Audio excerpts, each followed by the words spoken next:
Crime against women. Although women may be victims of any of the general crimes such as murder, robbery, cheating, etc. So మనం స్త్రీలను చూసినట్లయితే చాలా రకాలైనటువంటి అన్యాయాలు వారికి జరుగుతూ ఉంటాయి అన్నమాట. సో వారిని అనేక రకాలైనటువంటి హింసలు పెడుతూ ఉంటారు. మరి వాళ్ళని చంపేయడం అనేటువంటిది, లేదు అంటే వారిని ఒక ప్రాంతం నుండి ఇంకో ప్రాంతం దొంగతనం చేయడం, దొంగగా రవాణా చేయడం, చీటింగ్ చేయడం. ఓకే, సో చాలా ఈజీగా మోసం చేస్తూ ఉంటారు స్త్రీలను. చూసినట్లయితే only the crimes which are directed specifically against women are characterised as crimes against women. అంటే వారికి వ్యతిరేకంగా చేయబడినటువంటి క్రైమ్స్ అన్నమాట. సో అందులో మనం చూసినట్లయితే the crimes under the Indian penal code IPC ప్రకారం మనం చూసినట్లయితే కనుక రేప్ అనమాట, section 376 IPC.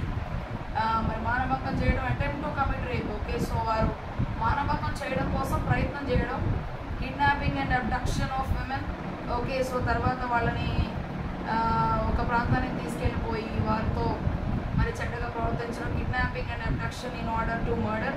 Okay, so kidnap చేయడం, వారిని మరి రకరకాలుగా వారిని హింసలు పెట్టడం, తర్వాత చంపేయడం, kidnapping and abduction for ransom. Okay, so ఏదైనా సరే డబ్బులు ఇవ్వమని కిడ్నాప్ చేసి బ్లాక్మెయిల్ చేయడం, డౌరీ డెత్స్. ఓకే, సో కట్నం ఇవ్వలేదని చెప్పి వాళ్ళని చంపేయడం, సెక్షువల్ హెరాస్మెంట్. ఓకే, సో మరి చూసినట్లయితే వారిని లైంగికంగా వేధించడం, others insult to the modesty of women. Okay, so వారి యొక్క గౌరవాన్ని తీసేసేయడం అండ్ ఆఫీస్ ప్రిమైజెస్, వారు పనిచేసేటువంటి ప్రాంతాల్లో కూడా వారిని రకరకాల కష్టాలు పెట్టడం, అవన్నీ కూడా అనమాట. So deportation of girl from foreign country up to 21 years of age. Okay, so ఏదన్నా దేశానికి ఒక ఆడపిల్ల వెళ్ళినట్లయితే కనుక సో ఆ యొక్క పరాయి దేశంలో వాళ్ళు కూడా చాలా గౌరవం ఇవ్వాలి అని చెప్పడం. So the crimes under the special and local loss.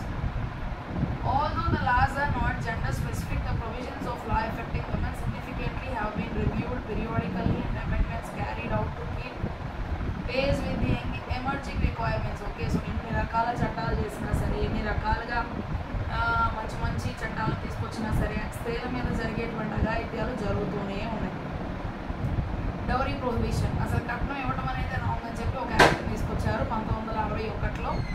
Protection of women from domestic violence. Okay, so ఇంట్లోనే గృహహింస చేస్తూ ఉంటారు స్త్రీలని, అటువంటిది ఆపేయడం యాక్ట్ 2005 ప్రకారం.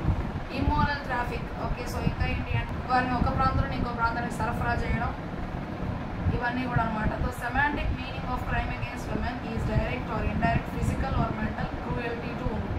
ఏ రకంగా అయినా సరే ఈ యొక్క స్త్రీ మీద జరిగేటువంటి అఘాయిత్యాలన్నీ కూడా మనం చూసినట్లయితే కొన్ని ప్రత్యక్షంగా జరుగుతాయి, కొన్ని పరోక్షంగా జరుగుతాయి, కొన్ని మానసికంగా జరుగుతాయి, కొన్ని భౌతికంగా జరుగుతాయి. అన్నీ కూడా స్త్రీలకు కష్టాలే అన్నమాట. The most effective strategies are likely to be those that support women to organize peer groups and mobilize community resources and public services including women's health services. ఇంకా వాళ్ళ కోసం అనేక రకాలైనటువంటి ప్రణాళికలను తీసుకురావడం, వారిని బాగా సపోర్ట్ చేయడం, దానికోసం కొన్ని బృందాలను ఏర్పాటు చేయడం, వారి కష్టాలు ఏంటో తెలుసుకోవడం, వారికి కావాల్సింది ఏంటో చూడటం, వారి ఆరోగ్య బాధ్యతలు తీసుకోవడం,